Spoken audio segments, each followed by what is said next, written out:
इस वक्त प्रदीप भंडारी जुड़ रहे हैं, भारतीय जनता पार्टी के प्रवक्ता। प्रदीप भंडारी खुद एक सिफोलॉजिस्ट भी हैं, तो वो खुद भी उन्होंने पोल्स किए हैं जिंदगी भर। बहुत स्वागत प्रदीप भंडारी आपका। क्या कहना है आपको, पहले नेता के तौर पर नहीं, पहले चुनाव विश्लेषक और सिफोलॉजिस्ट के तौर पर?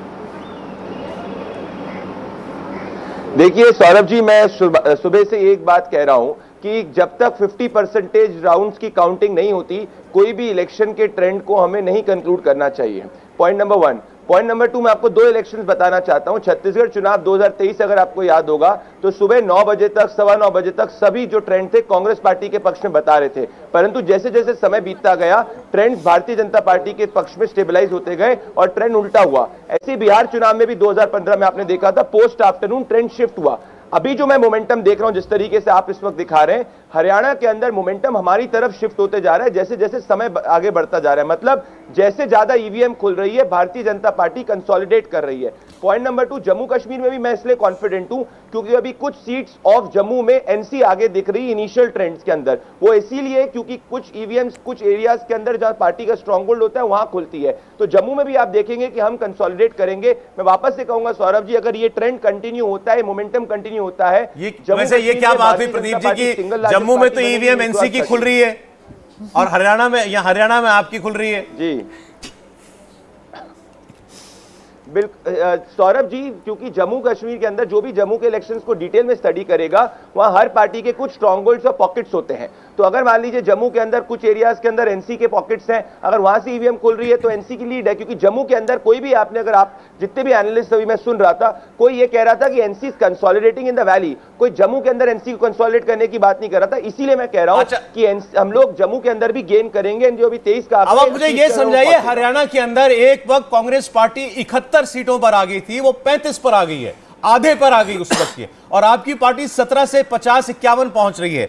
सीधा सा मतलब क्या निकालें इसका? आपकी पार्टी के खिलाफ जो वोट था वो डिवाइड हुआ, वो INLD और अभय चौटाला की पार्टी ने काटा है जो वोट जाना चाहिए था सीधा सीधा कांग्रेस को। सौरभ जी, हम तो पहले से ही कॉन्फिडेंट थे कि हरियाणा के अंदर जो है ग्राउंड हमारे पक्ष में है। अगर लोकसभा इलेक्शंस को भी आप एक्स्ट्रापोलेट करेंगे, जहां पे हमारा 46% वोट शेयर था और कांग्रेस पार्टी का 43% था, उसके हिसाब से भी हम लीड में थे। तो हमने तो हमारे वोट को कंसोलिडेट किया है। और मैं वापस से कहूंगा कि ये स्पष्ट करता है कि बाकी 36 की 36 बिरादरी, अगर ये ट्रेंड कंटिन्यू करता है भारतीय जनता पार्टी के साथ में, और हरियाणा के अंदर हम सरकार बनाएंगे। अच्छा प्रदीप जी, यहाँ पर क्यों ना माना जाए कि अभी जहां पर ईवीएम खुल रही है, जहां पर काउंटिंग हो रही है, वो बीजेपी वाले पॉकेट्स हो सकते हैं, इसीलिए बीजेपी का ग्राफ बढ़ रहा है?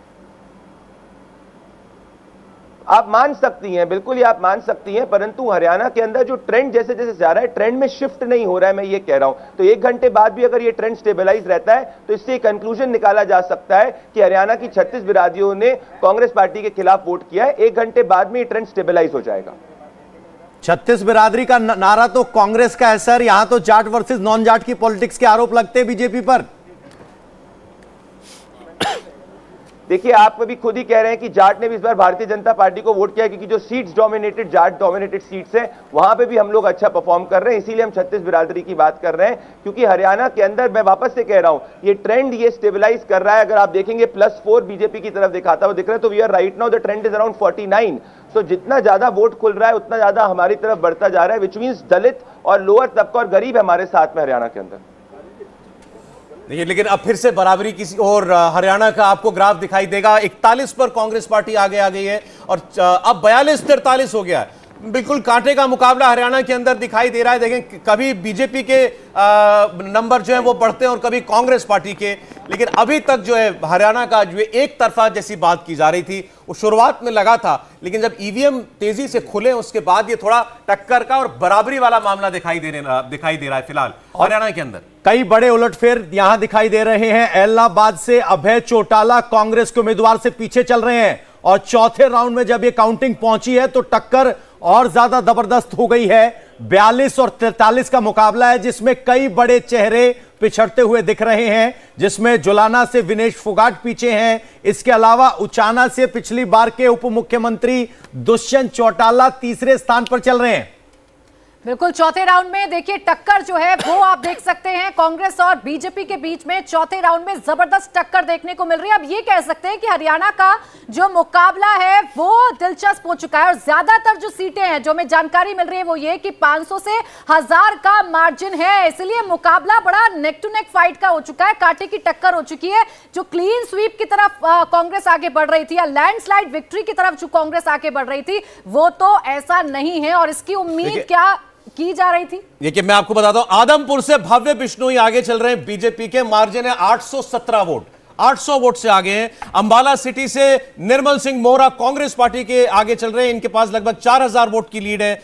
असंध से योगेंद्र सिंह राणा बीजेपी के कैंडिडेट असंध से आगे हो गए। शमशेर सिंह गोगी पहले लीड कर रहे थे लेकिन यहां बीजेपी की लीड केवल 431 वोट की है। अटेली से बहुजन समाज पार्टी के अतरलाल आगे हो गए, बीएसपी आगे है अटेली से इस वक्त, और आरती सिंह राव बीजेपी की पीछे चल रही हैं। लेकिन यहां जो मार्जिन है वो 1113 वोट का है। बादरा से उमेद सिंह बीजेपी के आगे चल रहे हैं, 100 वोटों से मात्र आगे चल रहे हैं। बादली से कांग्रेस के कुलदीप वत्स 2123 वोट से आगे चल रहे हैं। भटकल से बीजेपी के धनेश अदलखा ये कांग्रेस पार्टी से 4600 वोट से तकरीबन वो आगे चल रहे हैं। बादशाहपुर में सर इंडिपेंडेंट आगे, बादशाहपुर में राव नरबीर सिंह माफ कीजिएगा वो आगे चल रहे हैं इस वक्त, लीड केवल 182 वोट।